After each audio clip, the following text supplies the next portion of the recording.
Hola amigos de Convergente, el día de hoy tenemos la presencia de un directo amigo y entrevistado, columnista de Diario Expreso, profesor universitario, experto en Derecho Constitucional, el doctor Roberto López. Roberto, qué gusto de tenerte aquí en Convergente. No, el gusto es mío, gracias por la invitación, un saludo al público que nos ve. Gracias.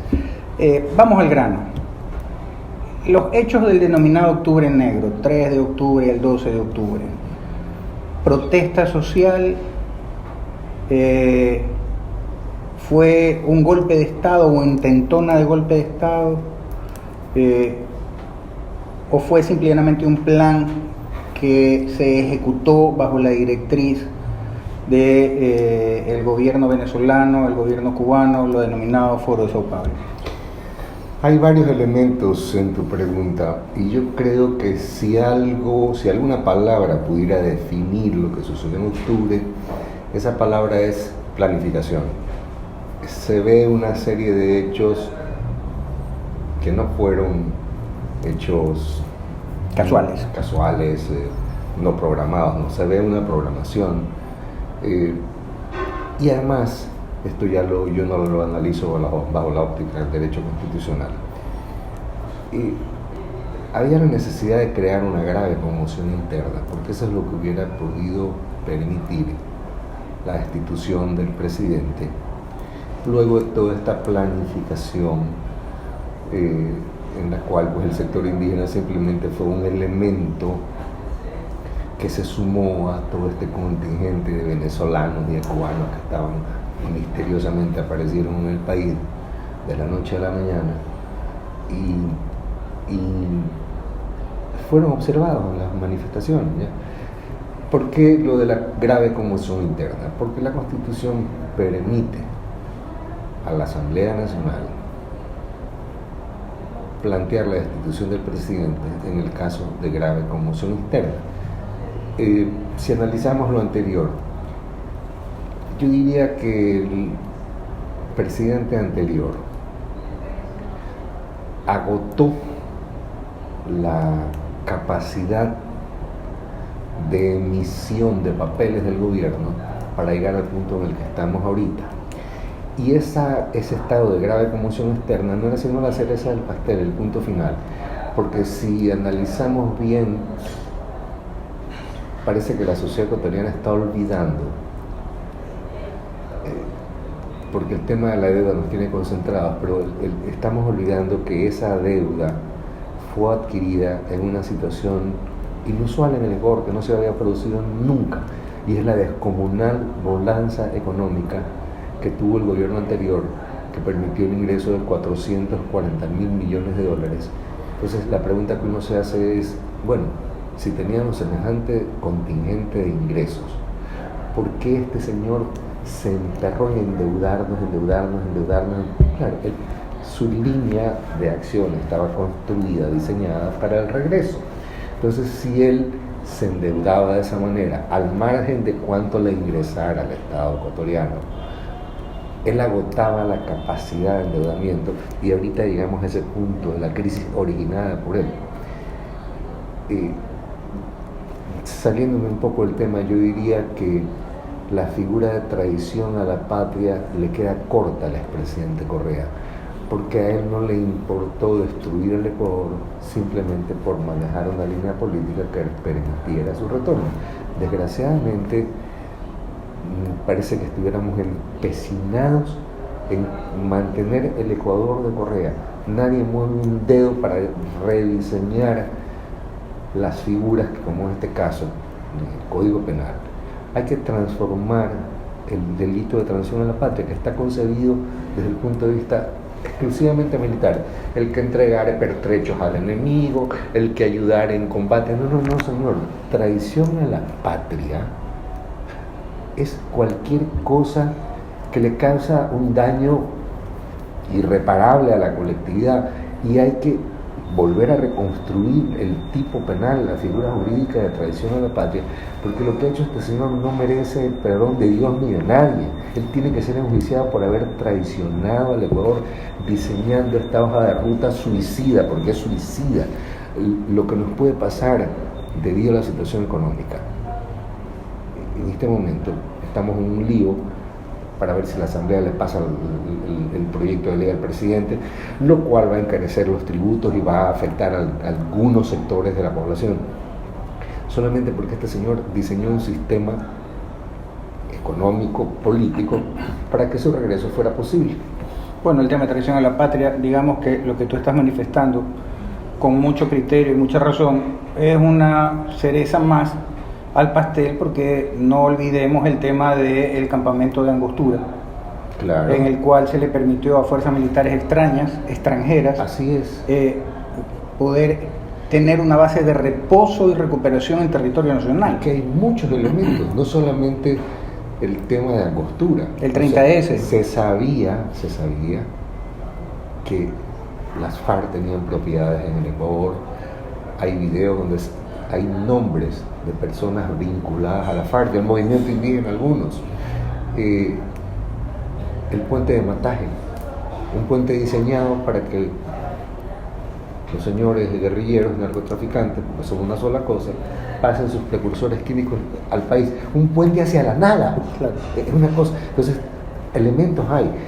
Haber entregado el territorio nacional a la guerrilla, al narcotráfico, comienza con el cierre de la base de Manta. Entonces, no es que hay un elemento, no, tú dices un solo hecho no prueba nada, pero un conjunto de hechos ya constituyen una prueba. Entonces vamos, salida de la base de Manta, 10 años sin radares, un señor que tú lo veías el día sábado yendo a inspeccionar un hospital y decía, ¿y esa puerta por qué no está terminada? Despedido el que no la terminó. O sea, un tipo con una impaciencia, con una falta de control sobre sus emociones y su carácter, que no toleraba la más mínima equivocación, y sin embargo 10 años sin radares, salida de la base de Manta, o sea, los cielos descubiertos, aeropuertos que no llegaban ni los mosquitos, así es, pistas, ahora la Clementina utilizada, la refinería del Aroma donde se robaron 2.200 millones de dólares, ahí está aterrizando. Entonces tú ves una serie de indicios, pero no solamente hay indicios, la tabla de consumo, permitir el consumo de drogas, indultar a las mulas del narcotráfico, reducir las penas. O sea, lo único que falta es que les abran una línea en la corporación financiera y diciéndoles vengan a invertir, que les cobren ustedes. O sea, aquí está. Y de hecho, no les cobre intereses. El 18% de la economía nacional, según el dato de un buen amigo mutuo, se maneja por tema de narcolavado. Exactamente. Ahora, hay declaraciones del Chapo Guzmán, del célebre Chapo Guzmán, preso en una cárcel en Las Rocosas, en Colorado, de esa época, en que él dice a una revista colombiana, me parece que se llama, ya no me acuerdo, pero declara que el grueso de sus exportaciones salía de Ecuador y que aquí había 3 carteles, que son el cartel de Jalisco, el cartel del Golfo y el cartel de Sinaloa operando. O sea, nunca en la historia del Ecuador. Si la gente es ingrata a veces con la memoria de León Febres Cordero, si algo le debemos a Febres Cordero, nos decían Isla de Paz, en la época en que Sendero Luminoso asolaba Perú y las FARC y el ELN tenían destruida Colombia. Yo recuerdo haber ido a Lima con cuestiones profesionales y tú de noche no podías salir a cenar, todas las noches volaban una torre, era una cosa impresionante. Lo mismo en Bogotá. Y lo mismo en Colombia, pero resulta que nosotros éramos una isla de paz porque Febres Cordero tenía los pantalones de fajarse con esta gente. Entonces la memoria a veces es ingrata y no reconoce a quienes merecen el verdadero reconocimiento.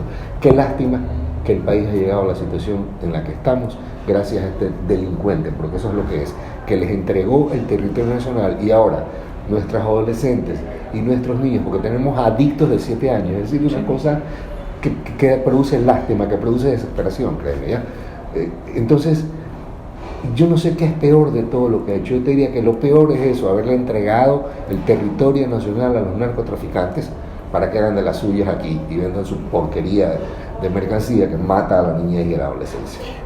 A mí me llama mucho la atención el hecho de que si tú o yo en la calle le pegamos a una autoridad de tránsito, de policía, o lo insultamos, resulta que nos vamos presos por irrespeto a la autoridad.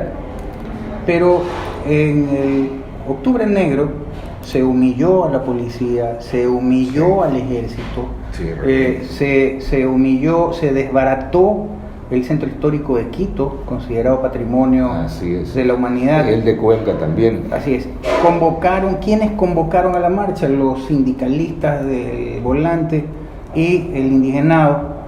Pero resulta que no pasa nada. Y voy a hacer un comentario al respecto. Si tú el día de mañana quieres hacer un evento ciclístico de carrera 5K, lo que rayo sea, el responsable de la carrera es responsable de lo que suceda en la misma. Y entonces te vas preso o tienes que pagar los daños. Pero acá resulta que convoca la dirigencia del Volante, convoca la dirigencia indígena. Hay no sé cuántos millones que casi es lo que teníamos que pagar con el tema del subsidio de la gasolina, y no pasa nada, y le siguen dando cámara y siguen sentándose con el enemigo, o sea, por Dios.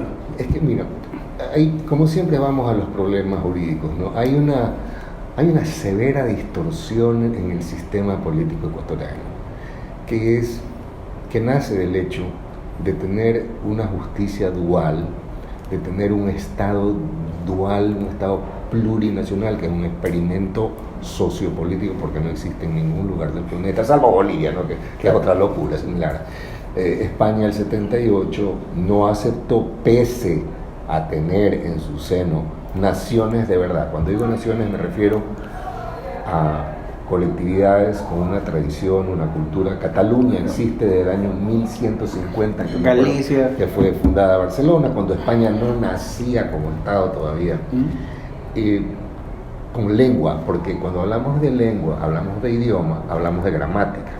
Los dialectos ancestrales que tienen estas comunidades primitivas que se autodefinen como naciones carecen de gramática propia. Entonces, yo puedo verme como Superman o decir yo me veo como una bicicleta, pero eso no quiere decir que yo sea Superman o que sea una bicicleta. Entonces, que ellos se autodefinan como naciones, pues está muy bien, pero que nos impongan al resto del país y nos tranquen en la Constitución un Estado plurinacional, que es un experimento sociopolítico que en sí mismo es un contrasentido, porque de ahí nace este concepto de doble justicia, cuando existe una justicia nacional a la que tú, yo y todos estamos sometidos. ¿Cómo es posible que pueda producirse en un Ecuador en que tú lees la Constitución, se prohíben las penas infamantes, y resulta que la justicia indígena tiene el poder de apresarte, desnudarte en una plaza pública y caerte a fuetazo limpio, porque ellos conciben la justicia de esa forma, que simplemente es una vuelta, o sea, es la pérdida de 2000 años de civilización y la vuelta a la barbarie, porque desde que Salomón toma la decisión de partir a un niño por la mitad para descubrir la verdad, tú ya ves al juez que intenta descubrir la verdad por un medio probatorio, que es el careo. El primer careo de la historia lo hace Salomón. Es decir, un juez es una persona que estudia, que se prepara, que se come los libros durante toda su vida, para el momento en que tiene que tomar una decisión, adoptarla libre de emociones, solamente basado en la objetiva frialdad de las pruebas y en sus conocimientos jurídicos. Y tú no puedes comparar esa administración de justicia impartida por alguien que generalmente es un sabio para ser un juez, con una horda de salvajes que actúan no por los elementos probatorios, no por la ciencia, sino por sus emociones. Yo recuerdo, y tú debes haber estudiado sociología porque nos enseñaban en la universidad, lo primero que nos enseñó el profesor de sociología fue que el comportamiento individual es totalmente distinto del comportamiento colectivo. Un pacifista en medio de una multitud enardecida se puede convertir en un linchador, es un linchador en potencia. Un pacifista, un hombre ecuánime, centrado, porque la masa se mueve por sus emociones y no por la fría objetividad que tiene un juez cuando decide la situación, la vida o la libertad de una persona. Además que se puede prestar también para, de alguna manera, salvar responsabilidades.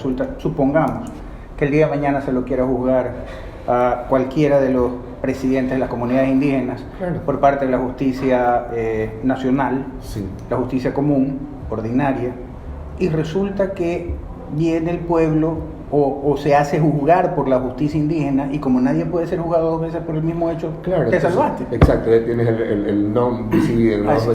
No, pero a mí lo que realmente me llena de asombro no es que haya pasado esto, sino que un país donde todos son constitucionalistas, ahora abogados, haya aceptado que esa forma de dirimir una controversia entre dos personas de una etnia pueda ser considerada justicia y que además eso se pueda traspolar a quienes como ciudadanos tenemos derecho a la tutela estatal que debería impedir que nos puedan pasar esas cosas. Que seamos juzgados por alguien que no es nuestro rey natural. Sí, exacto. Mira, esa frase que acabas de decir, fíjate cómo los abogados tenemos en la cabeza desde que estamos en la universidad eso.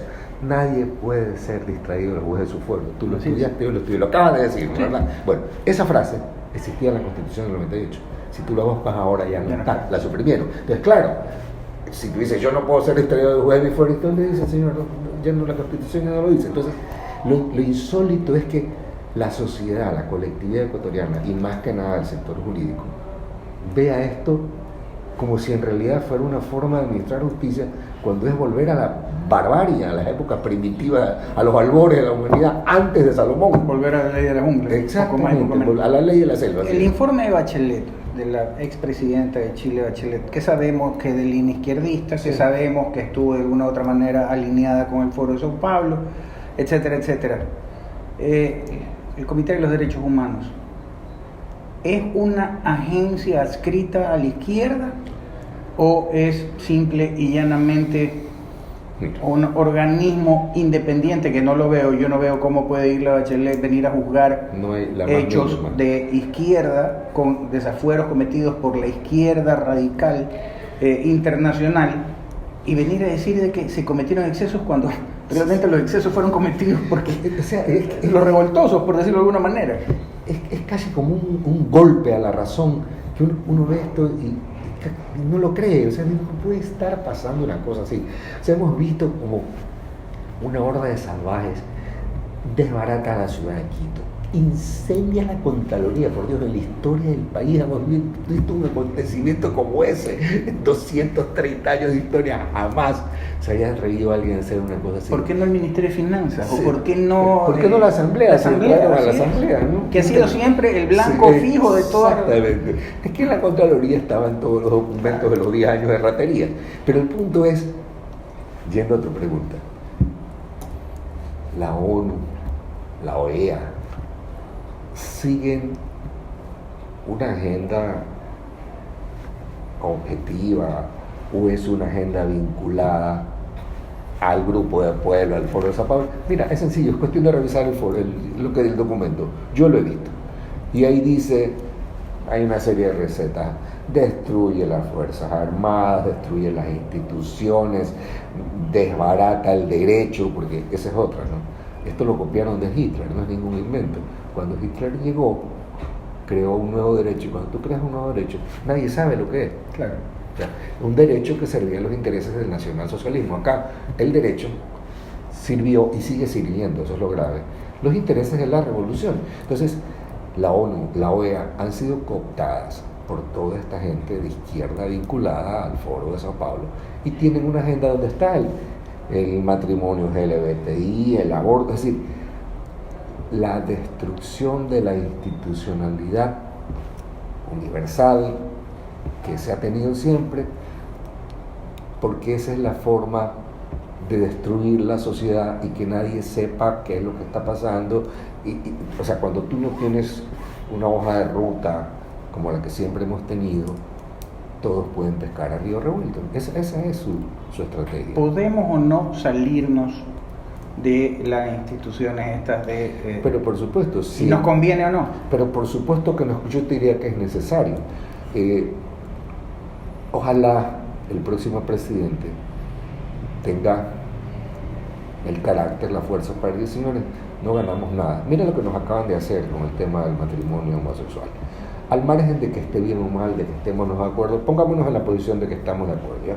Yo voy a encasillarme en eso. Estamos de acuerdo con el matrimonio homosexual.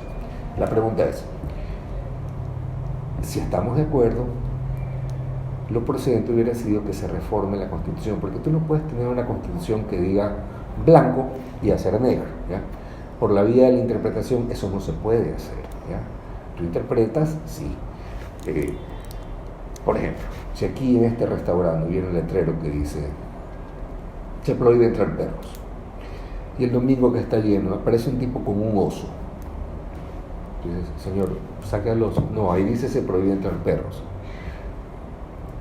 Entonces, señor, qué pena, pero llévese el oso porque es peligroso para los comensales. ¿Qué estás haciendo ahí?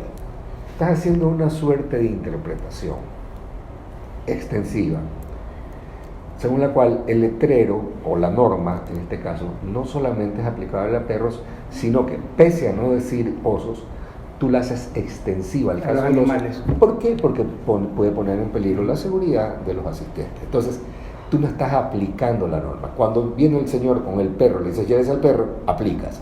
Pero cuando, en el caso del oso, tú haces extensivo, no estás aplicando, estás interpretando. ¿Qué fue lo que hizo la Corte Constitucional? Si la Constitución dice que el matrimonio es un acto que se celebra entre un hombre y una mujer, al decir un hombre y una mujer incluye a las personas del mismo sexo, tú estás interpretando la norma, ¿ya? Y tú no puedes interpretar la norma porque ahí vamos a la naturaleza de lo que es la Convención Americana de Derechos Humanos. ¿Qué es? Es un tratado, ¿verdad? Tratado multilateral internacional. Entonces, ese tratado dice que cuando se quiera conceder nuevos derechos, los estados quieran conceder nuevos derechos no previstos en el tratado original, en la convención, tienen que plantear una reforma. Entonces, ¿por qué? Porque si no te estás bailando la soberanía, pues, del Estado. Entonces, querían que las personas del mismo sexo se pudieran casar. Reformen la Constitución o reformen la Convención Americana de Derechos Humanos, porque lo dice así, porque las decisiones que son vinculantes son solamente aquellas, artículo 67 me parece, son aquellas en que el Estado es parte. Pero resulta que aquí Costa Rica hace una consulta sobre la situación de Costa Rica, sobre si las personas se podían casar, las personas del mismo sexo se pueden casar. La Corte dice sí se pueden casar porque la Convención garantiza el derecho, y la Corte Constitucional de aquí asume como vinculante la solución de una controversia en Costa Rica.